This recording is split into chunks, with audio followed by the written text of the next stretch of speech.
Shalom,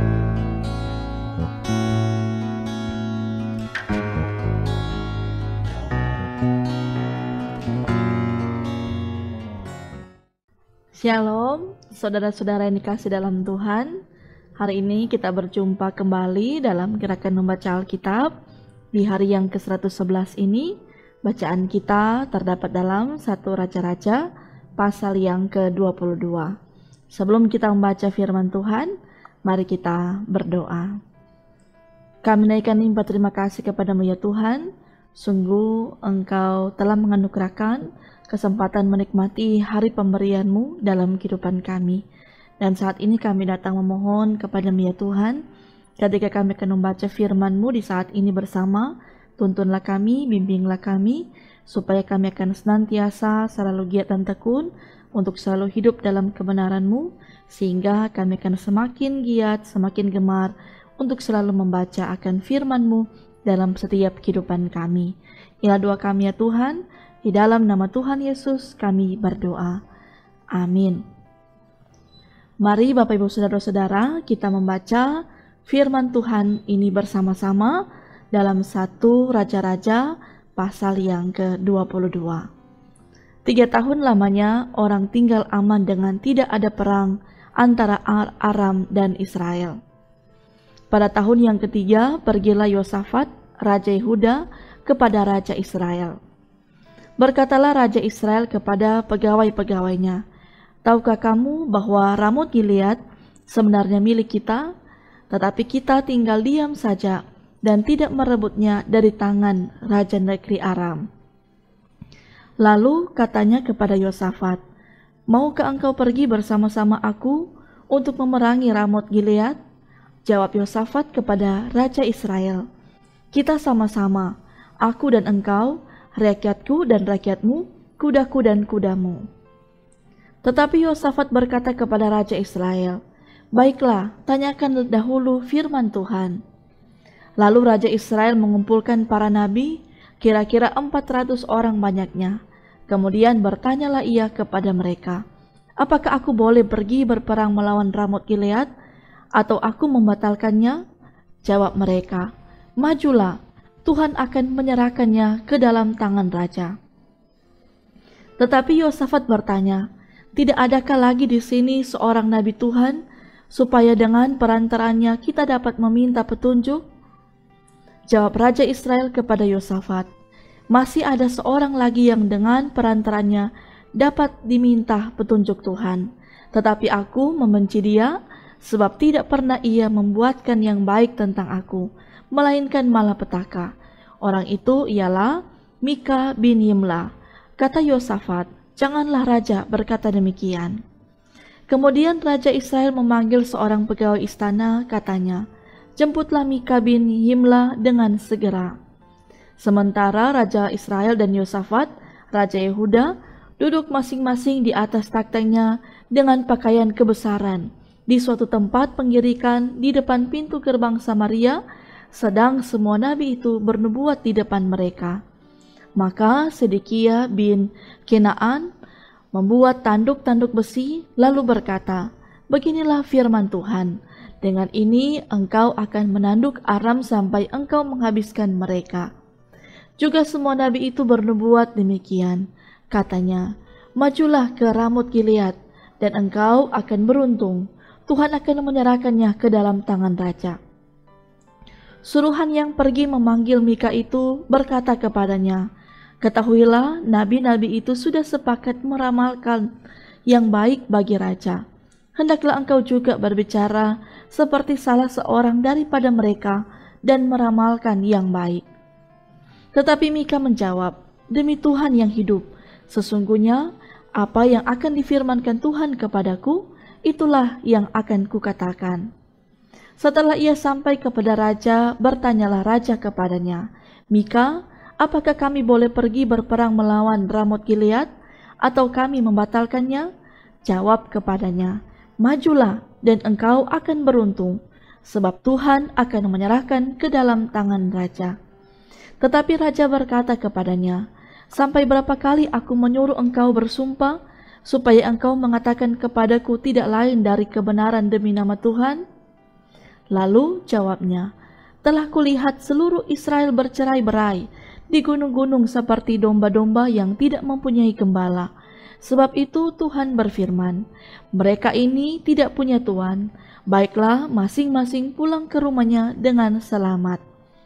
Kemudian Raja Israel berkata kepada Yosafat, bukankah telah kukatakan kepadamu, tidak pernah ia menubuatkan yang baik tentang aku, melainkan hanya malapetaka? Kata Mika, sebab itu dengarkanlah firman Tuhan. Aku telah melihat Tuhan sedang duduk di atas taktanya, dan segenap tentara sorga berdiri di dekatnya, di sebelah kanannya dan di sebelah kirinya. Dan Tuhan berfirman, siapakah akan memujuk Ahab untuk maju berperang, supaya ia tewas di Ramot Gilead? Maka yang seorang berkata begini, yang lain berkata begitu. Kemudian tampillah suatu roh, lalu berdiri di hadapan Tuhan. Ia berkata, aku ini akan memujuknya. Tuhan bertanya kepadanya, dengan apa? Jawabnya, aku akan keluar dan menjadi roh dusta dalam mulut semua nabinya. Ia berfirman, biarlah engkau memujuknya dan engkau akan berhasil pula. Keluarlah dan perbuatlah demikian. Karena itu sesungguhnya Tuhan telah menaruh roh dusta ke dalam mulut semua nabimu ini. Sebab Tuhan telah menetapkan untuk menimpakan malapetaka kepadamu. Sesudah itu tampillah Sedekia bin Kenaana, ditamparnyalah pipi Mika serta berkata, mana boleh roh Tuhan pindah daripadaku untuk berbicara kepadamu? Tetapi Mika menjawab, sesungguhnya engkau akan melihatnya pada hari engkau lari dari satu kamar ke kamar yang lain untuk menyembunyikan diri. Berkatalah Raja Israel, tangkaplah Mika, bawa dia kembali kepada Amon, penguasa kota, dan kepada Yoas anak raja. Dan katakan, beginilah titah raja, masukkan orang ini dalam penjara dan beri dia makan roti dan minum air serba sedikit sampai aku pulang dengan selamat. Tetapi jawab Mika, jika benar-benar engkau pulang dengan selamat, tentulah Tuhan tidak berfirman dengan perantaraanku. Lalu disambungnya, dengarlah hai bangsa-bangsa sekalian. Sesudah itu majulah Raja Israel dengan Yosafat, Raja Yehuda, ke Ramot Gilead. Raja Israel berkata kepada Yosafat, aku akan menyamar dan masuk pertempuran, tetapi engkau pakailah pakaian kebesaranmu. Lalu menyamarlah Raja Israel, kemudian masuk ke pertempuran. Adapun Raja negeri Aram telah memberi perintah kepada para panglima pasukan keretanya, 32 orang banyaknya, demikian, janganlah kamu berperang melawan sembarang orang, melainkan melawan Raja Israel saja. Segera sesudah para panglima pasukan kereta itu melihat Yosafat, mereka berkata, itu pasti Raja Israel. Lalu majulah mereka untuk menyerang dia, tetapi Yosafat berteriak. Segera sesudah para panglima pasukan kereta itu melihat bahwa dia bukanlah Raja Israel, maka undurlah mereka daripadanya. Tetapi seseorang menarik panahnya dan menembak dengan sembarang saja, dan mengenai Raja Israel di antara sambungan baju sirahnya. Kemudian ia berkata kepada pengemudi keretanya, putar, bawa aku keluar dari pertempuran, sebab aku sudah luka. Tetapi pertempuran itu bertambah seru pada hari itu, dan raja tetap ditopang berdiri dalam kereta berhadapan dengan orang Aram itu, sampai ia mati pada waktu petang. Darahnya mengalir dari lukanya ke dalam palung kereta. Kira-kira pada waktu matahari terbenam, terdengarlah teriakan di sepanjang barisan tentara itu, masing-masing ke kotanya, masing-masing ke negerinya. Raja sudah mati, maka pulanglah mereka ke Samaria. Lalu mereka menguburkan raja di Samaria. Ketika kereta itu dicuci di tepi telaga Samaria, maka darah raja dijilat anjing. Sedang perempuan-perempuan sundal mandi di tempat itu, sesuai dengan firman Tuhan yang telah diucapkannya. Selebihnya dari riwayat Ahab dan segala yang dilakukannya, serta istana gading dan segala kota yang didirikannya, bukankah semuanya itu tertulis dalam kitab sejarah raja-raja Israel? Demikianlah Ahab mendapat perhatian bersama-sama dengan nenek moyangnya. Maka Ahazia anaknya menjadi raja menggantikan dia. Yosafat anak Asa menjadi raja atas Yehuda dalam tahun keempat zaman Ahab raja Israel. Yosafat berumur 35 tahun pada waktu ia menjadi raja, dan 25 tahun lamanya ia memerintah di Yerusalem. Nama ibunya ialah Asuba, anak Silhi. Ia hidup mengikuti jejak Asa, ayahnya. Ia tidak menyimpang daripadanya dan melakukan apa yang benar di mata Tuhan. Hanya bukit-bukit pengorbanan tidak dijauhkan. Orang masih mempersembahkan dan membakar korban di bukit-bukit itu. Dan Yosafat hidup dalam damai dengan Raja Israel. Selebihnya dari riwayat Yosafat dan kepahlawanan yang dilakukannya dan bagaimana ia berperang, bukankah semuanya itu tertulis dalam kitab sejarah Raja-Raja Yehuda? Dan sisa pelacuran bakti yang masih tinggal dalam zaman Asa, ayahnya dihapuskannya dari negeri itu. Tidak ada raja di Edom, karena itu yang menjadi raja ialah seorang kepala daerah. Yosafat membuat kapal-kapal Tarsis untuk pergi ke Ofir mengambil emas, tetapi kapal-kapal itu tidak jadi pergi ke sana, sebab kapal-kapal itu pecah di Esion Geber.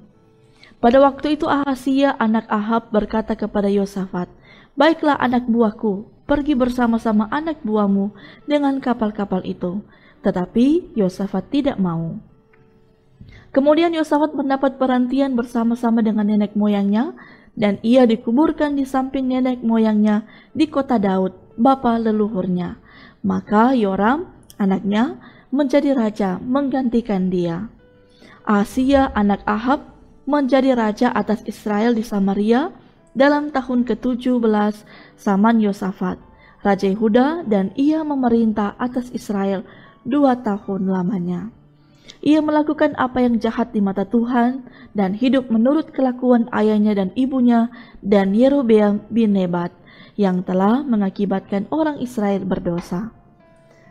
Ia beribadah kepada Baal dan sujud menyembah kepadanya, dan dengan demikian ia menimbulkan sakit hati Tuhan Allah Israel, tepat seperti yang dilakukan ayahnya. Demikianlah Bapak Ibu Saudara-saudara untuk bacaan firman Tuhan kita di saat ini. Mari kita berdoa. Bersyukurlah kami kepada-Mu ya Tuhan.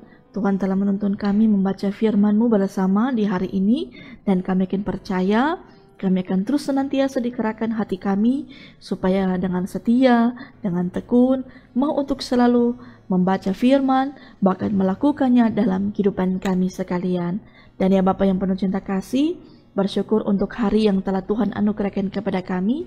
Kami pun bermohon, biarlah di sepanjang hari ini kami ada dalam pemeliharaan dan penyertaan Tuhan dalam setiap tanggung jawab yang akan kami lakukan. Biarlah penyertaan Tuhan, perlindungan Tuhan menjadi bagian dalam kehidupan kami lewat usaha kerja, pendidikan yang kami lakukan. Biarlah semuanya itu ada dalam tuntunan dan kehendak Tuhan. Dan kami akan percaya hidup kami di hari ini semuanya ada dalam tuntunan dan kasih sayangnya Tuhan dalam kehidupan kami. Inilah doa kami, ucapan syukur yang kami panjatkan kepada-Mu ya Tuhan. Di dalam nama Tuhan Yesus kami berdoa. Amin.